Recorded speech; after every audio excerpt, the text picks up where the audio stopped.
साल 2008 दिल्ली जनकपुर में रात के 2:30 बजे थे। पूरा घर सो रहा था, लेकिन नीचे अंडरग्राउंड टॉयलेट में रखा एक साधारण सा मग अपने आप बजने लगा।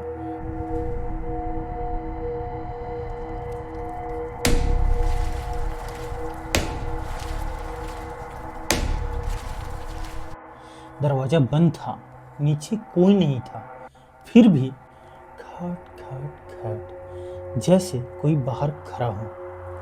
कुछ दिनों बाद उसी घर में एक औरत ने अकेले पूरा लकड़ी का बेड उठा लिया। उनके बाल अपने आप कट गए और एक रात उन्हीं बालों में आग लग गई और फिर एक सुबह उनकी बेटी की आंखों की रोशनी चली गई। ये कोई फिल्म नहीं है, ये मेरा अपना एक्सपीरियंस है। ये सब मैंने अपनी आंखों से देखा है।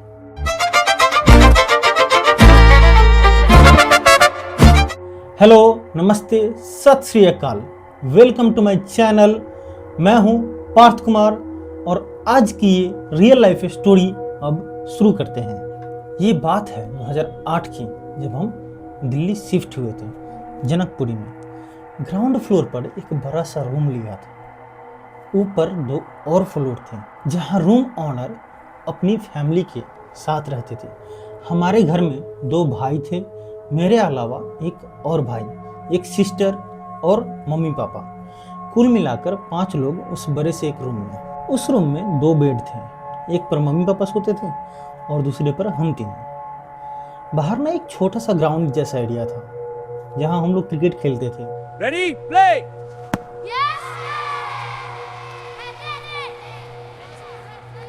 लेकिन पीछे का एरिया वो पूरा खाली था। उस खाली जगह के बाद एक कॉमन इंडियन टॉयलेट था, जो हमारे लिए भी थी और रूम ओनर के लिए भी। टॉयलेट के पास एक हैंड पंप मिल लगा था पानी भरने के लिए, और उसके पीछे एक बड़ा सा खाली स्पेस। उसके बाद एक नाला गुजरता था। रात को उस तरफ बहुत अजीब सा सन्नाटा रहता था। और असली बात तो मैंने अभी तक बताई ही नहीं। वो जो टॉयलेट थी ना, वो नॉर्मल टॉयलेट नहीं थी। वो थोड़ी अंडरग्राउंड टाइप बनी हुई थी। मतलब 4-5 सीढ़ी नीचे उतर कर जाना पड़ता था। सीढ़ियाँ उतरते ही एक खाली बड़ा स्पेस आता था, बिल्कुल सुनसान। और उस खाली स्पेस के आगे वो इंडियन टॉयलेट था। दिन में सब कुछ नॉर्मल लगता था, लेकिन रात को नीचे उतरते ही एक अजीब सा एहसास होता था। शुरुआती कुछ दिन सब बिल्कुल नॉर्मल था, कुछ भी अजीब नहीं लगा। लेकिन कुछ दिन बाद हमें एक चीज नोटिस हुई। रात को रूम ओनर के घर से कोई भी नीचे टॉयलेट के लिए आता ही नहीं था, जबकि वो टॉयलेट कॉमन थी। पहले लगा शायद उनकी टाइमिंग अलग होगी, लेकिन कई रातों तक हमने ऑब्जर्व करा, हमने किसी को नीचे उतरते हुए नहीं देखा। हम लोग तब तक रात को एज यूजुअल जाया करते थे, लेकिन धीरे धीरे हमें भी डर का एहसास होने लगा। एक रात जब हम सब सो रहे थे, अचानक टॉयलेट में जो मग रखा होता है ना दोस्तों, वो अपने आप बजने लगा।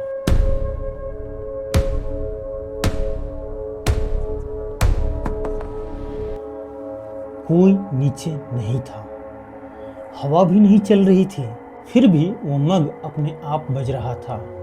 हम लोग डर के मारे पूरा रूम अंदर से बंद कर लेते थे, दरवाजा खिड़की सब, और चारों तरफ कर्टेन्स लगा दिए ताकि बाहर की कोई भी आवाज़ अंदर ना आ पाए। फिर जैसे तैसे डर के साथ ही सो जाते थे। सच बताओ, हम लोगों में से किसी की भी हिम्मत नहीं होती थी उस आवाज़ के बाद नीचे जाने की। मग की वो खट खट सुनते ही हम सब चुप हो जाते थे। लेकिन मैं आप लोगों से पूछना चाहता हूँ दोस्तों, क्या आप में से कोई ऐसा है जो उस टाइम लाइट जलाकर नीचे जाता? सच सच बताना। अगर आपके घर के पीछे अंडरग्राउंड टॉयलेट हो, 4-5 सीढ़ियाँ नीचे, और रात के 1 से 2 बज रहे हो और मग अपने आप बजने लगे, तो क्या आप देखने जाते? धीरे धीरे हमने उस आवाज के साथ जीना सीख लिया था। दिन में हम अपने नॉर्मल काम करते थे, सब कुछ नॉर्मल रहता था, और रात को 9 से 10 बजे के आसपास हम सब खाना खाकर सो जाते थे। मग की आवाज कभी आती तो कभी नहीं आती, लेकिन हमने उसे इग्नोर करना शुरू कर दिया था। लेकिन कुछ टाइम बाद एक और अजीब चीज होने लगी। रूम ओनर के घर में 2 बहुएं थी, और उनमें से एक के बिहेवियर में धीरे धीरे बदलाव आने लगे। उनकी 2 बेटियां थी और एक बेटे, बिल्कुल नॉर्मल फैमिली। लेकिन अचानक उनका बिहेवियर बदलने लगा।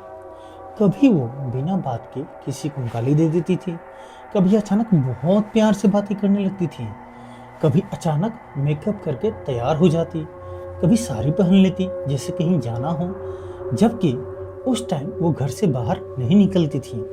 और ये सब धीरे धीरे बढ़ता जा रहा था।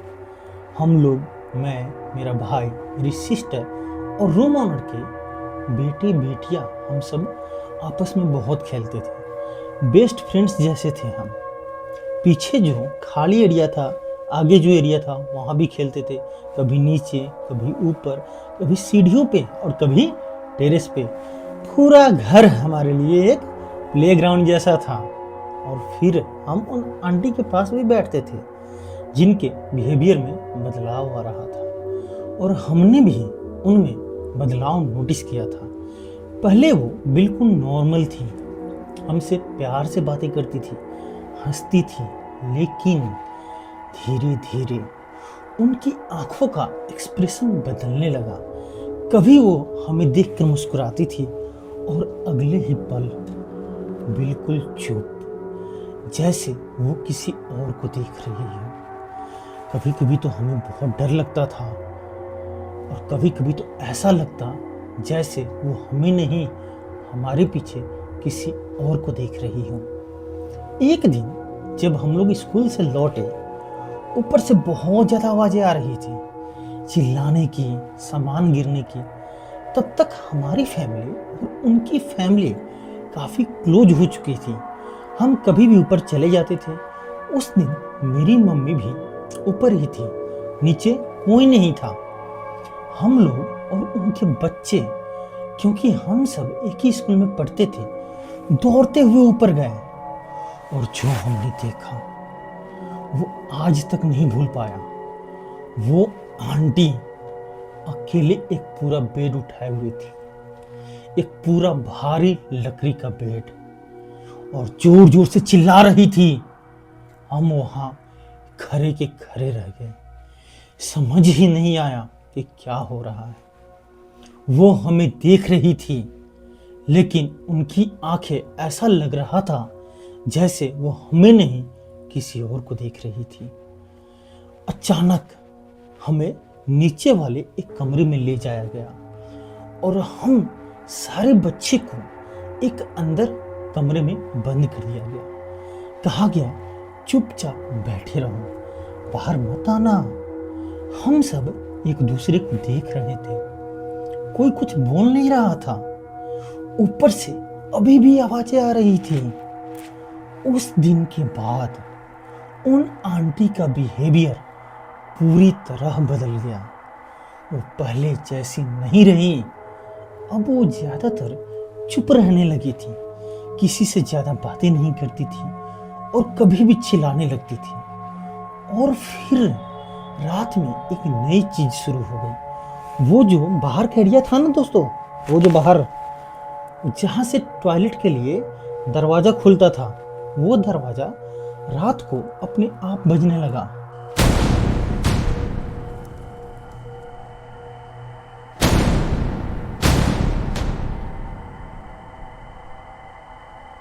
जैसे कोई अंदर से धीरे धीरे खटखटा रहा हो। अब तो हमें सच में डर लगने लगा था। रात को टॉयलेट जाना बिल्कुल बंद कर दिया। जो भी करना होता था सोने से पहले ही कर लेते थे। दरवाजा बंद, लाइट बंद, और हम सब एक ही जगह सिमटकर सो जाते थे। लेकिन हर रात वही खट खट की आवाज। अब बात इतनी आगे बढ़ गई थी कि सिर्फ हम बच्चे ही नहीं, बड़े लोग भी परेशान हो चुके थे। एक दो बार जब दरवाजे की खट खट की आवाज आई, अंकल लोग नीचे गए लाइट लेकर।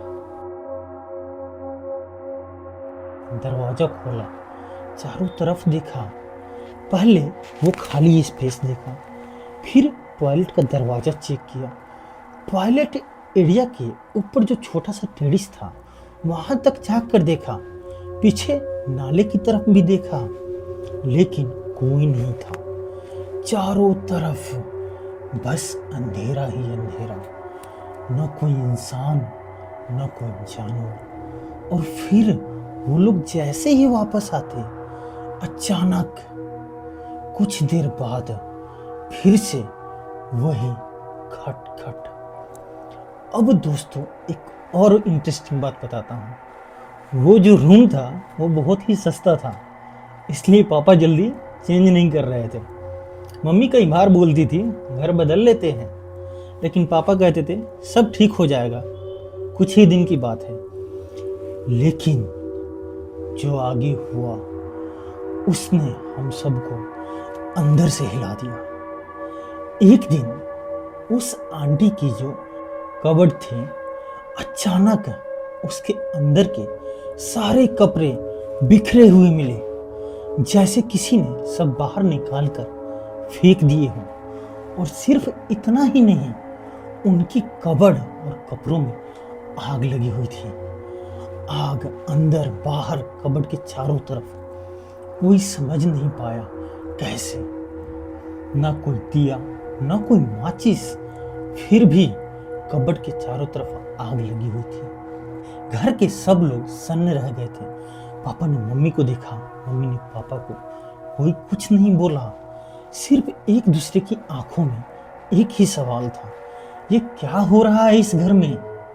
उस कबर्ड वाले इंसिडेंट के कुछ दिन बाद ही अचानक उस आंटी के बाल कटे हुए मिले अपने आप। और ऐसा नहीं कि बराबर कटे हुए थे, पूरा एसिमेट्रिकल, कहीं से ज्यादा कहीं से कम, जैसे किसी ने गुस्से में पकड़कर काट दिया हो। जब हमने देखा हमारी तो धड़कन ही रुक गई, दिमाग सुन्न हो गया। हम बच्चे इतने डर गए थे कि कोई कुछ बोल नहीं पाया। और सबसे डरावनी बात पता है क्या थी दोस्तों? वो आंटी बार बार बोल रही थी कि उन्होंने खुद के बाल नहीं काटे। हालात इतने बिगड़ चुके थे कि आखिरकार पंडित जी को बुलाया गया। उन्होंने कहा घर को बांधना पड़ेगा। चारों तरफ कुछ रखा गया, दरवाजों के पास, कोनों में, सीढ़ियों के पास अलग अलग मंत्र पढ़े गए। घर में पूजा हुआ, हवन भी हुई। पूरा घर धुएं से भर गया था और हम बच्चे कोने में बैठकर चुपचाप ये सब देख रहे थे। पंडित जी ने आखिर में कहा अब कुछ नहीं होगा, घर बांध दिया है। उस रात पहली बार कई दिनों के बाद हम आराम से सोए। डर नहीं था उस रात। सबने कहा बच्चों अब मत डरना, सब कुछ सही हो गया है। घर बांधने के कुछ दिन बाद तक सब कुछ ठीक लगा, लेकिन आंटी का जो बिहेवियर था वो पूरी तरह नॉर्मल नहीं हुआ। फिर उन्हें डॉक्टर के पास भी दिखाया गया। एक डॉक्टर नहीं, कई डॉक्टरों के पास ले जाया गया। दवाइयाँ भी चलती थी, लेकिन हम बच्चों को पूरी बात नहीं बताई जाती थी। बस इतना पता था कि कुछ तो ठीक नहीं था और घर वाले कोशिश कर रहे थे हर तरीके से उसे ठीक करने की। कुछ दिनों बाद हम लोग उन आंटी के पास जाना बंद कर चुके थे, डर की वजह से। पहले जहां हम उनके कमरे में बैठे रहते थे, बातें करते थे, अब हमने ऊपर जाना ही बंद कर दिया था। सिर्फ हम ही नहीं, उनके अपने बच्चे भी उनसे दूरी बनाने लगे थे। सोचो दोस्तों, एक बच्चा कितना डर गया होगा जो अपनी ही माँ से दूर रहने लगा था। जो पहले हर समय उनके पास रहते थे, अब अलग अलग रहने लगे। सुबह स्कूल के लिए भी उनकी दादी उन्हें रेडी कराती थी। आंटी ज़्यादातर चुप रहने लगी। पूरे घर का माहौल बदल चुका था। पहले जहाँ हंसी खुशी थी, बच्चे खेलते थे, अब चारों तरफ एक अजीब सा सन्नाटा था। हमने सोचा था सब ठीक हो गया है, घर बांध दिया गया था, पूजा हो चुकी थी, डॉक्टरों के पास भी दिखाया जा रहा था।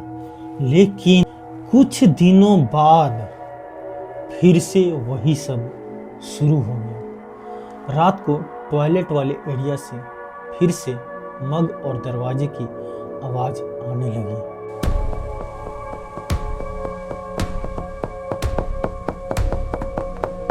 जैसे कोई फिर से याद दिला रहा हो कि वो अभी कहीं नहीं गया। हमारा डर फिर से वापस आ गया। फिर से रात को कहीं भी जाना बंद, फिर से दरवाजे बंद, लाइट बंद, और हम सब फिर से एक साथ सिमट कर सोने लगे। और अब तो समझ भी नहीं पा रहे थे कि ये सब सच में क्या हो रहा था। इसके बाद घर में और भी बहुत कुछ हुआ, लेकिन हम बच्चों को वो सारी बातें नहीं बताई जाती थी। बस इतना हमें समझ आता था कि ऊपर कुछ ठीक नहीं चल रहा था। एक बार तो दोस्तों बात इतनी बढ़ गई कि उस आंटी ने अपनी ही भाभी के बाल पकड़ लिए और उसे मारने लगी। पूरा घर इकट्ठा हो गया था। ये बात पूरे मोहल्ले में फैल गई। मेरी मम्मी भी ऊपर गई थी और हमें भी वहीं से पता चला। हम नीचे खड़े थे, लेकिन आवाज़ें साफ सुनाई दे रही थी। फिर कुछ दिनों बाद एक रात अचानक ऊपर से जोर जोर की आवाज़ आने लगी, सामान गिरने की, चीखने की, चिल्लाने की। हम सब नीचे थे, लेकिन आवाज़ इतनी तेज थी कि पूरा घर हिल गया। सब लोग दौड़ते हुए ऊपर गए और जो वहां देखा आज भी वो याद आता है। आंटी के बालों में आग लगी हुई थी। वो कमरों के बीचे बीच खड़ी थी और किसी के काबू में नहीं आ रही थी। उनके बालों से लपटें उठ रही थी। घर वाले चिल्ला रहे थे। किसी ने पानी डाला, किसी ने चादर से ढका। जैसे तैसे आग बुझाई गई, लेकिन वो शांत नहीं हो रही थी। उन्हें पकड़कर बैठाया गया, कसकर पकड़ा गया, फिर उन्हें सोने की मेडिसिन देकर सुलाया गया। और उस रात पूरे घर में कोई नहीं सो पाया। उस इंसिडेंट्स के बाद मामला और सीरियस हो गया। अब बात सिर्फ आवाज़ों या बिहेवियर तक नहीं रही थी।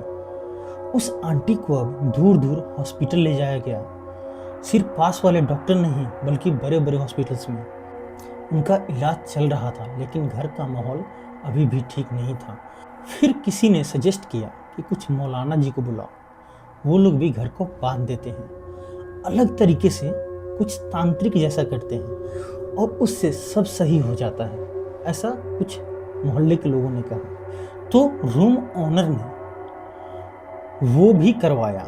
मौलाना आए, उन्होंने भी पूरे घर में कुछ पढ़ाई की, कुछ चीज़ें इधर उधर रखे, कुछ जगहों पर फूंक मारी, दरवाजों के पास, सीढ़ियों के पास और टॉयलेट वाले एरिया के पास में।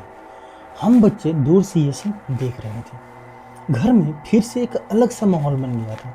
सब लोग बस यही चाहते थे कि किसी तरह सब कुछ ठीक हो जाए। मौलाना के आने के बाद कुछ दिन तक सब ठीक रहा। घर शांत था, कोई आवाज़ नहीं, लेकिन फिर से मकान से आवाज़ें आने लगी। मग की आवाज़, दरवाजे की खटखट और आंटी के बिहेवियर में भी कोई बदलाव नहीं आ रहे थे। हम लोग पूरी तरह से परेशान हो चुके थे। हमारी पढ़ाई भी अफेक्ट हो रही थी। घर में हर समय डर का माहौल रहता था, लेकिन इसके बाद जो हुआ वो किसी ने सोचा भी नहीं था। उनकी छोटी बेटी। वो रात को बिल्कुल ठीक सोई थी।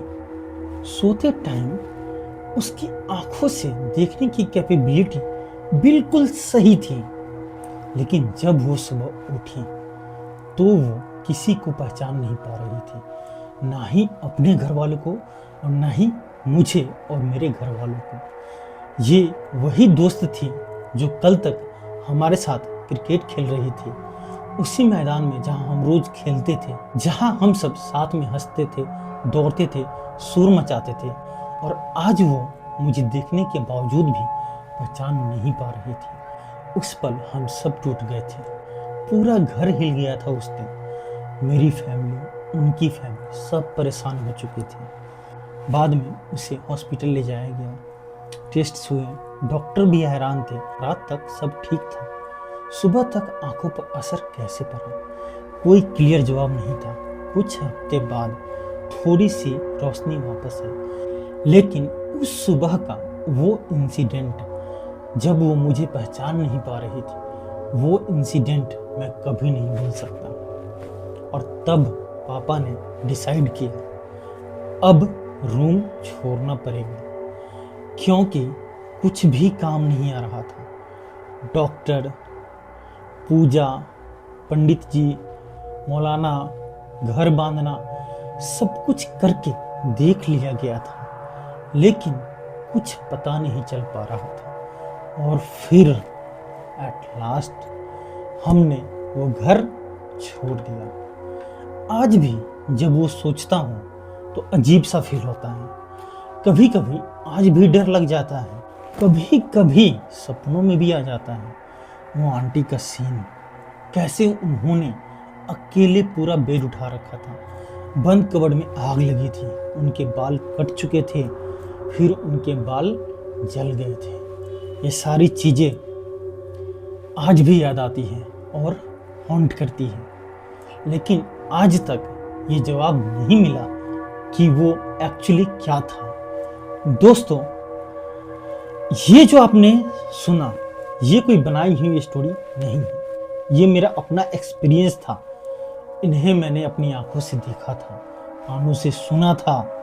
उस आंटी के एक्चुअली क्या हुआ, सच बताऊं तो उस घर को छोड़ने के बाद हम उनसे कभी मिल नहीं पाए।